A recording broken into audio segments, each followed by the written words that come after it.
It was always at night, like a werewolf, that I would take the thing out for an honest run down the coast. The Edge. There is no honest way to explain it, because the only people who really know where it is are the ones who have gone over. He was a reporter with a wild imagination. He was not afraid to express himself in sometimes shocking ways. I'm not at all embarrassed at the use of the word freak.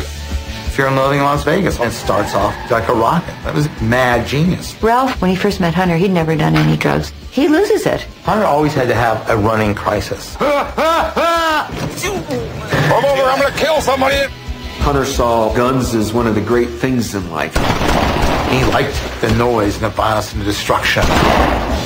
I think he was important in a literary way and also in a political way. Hunter was in Chicago, right in the midst of the gas and the beatings. I came with the idea that he should move to Washington and become a full-time correspondent. When he showed up at the campaign, no one knew who he was until he started publishing. Then all hell broke loose.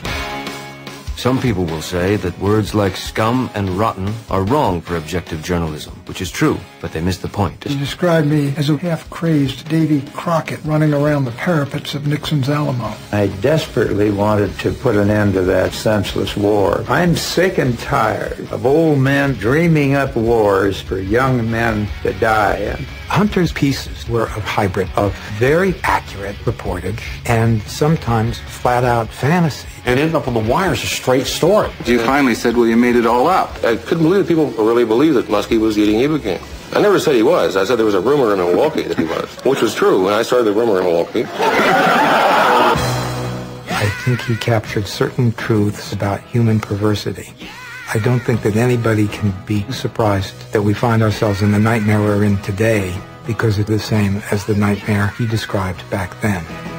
He could wield a pretty effective sword against what's going on right now. He had this purity of vision. Will the real Hunter Thompson please stand up?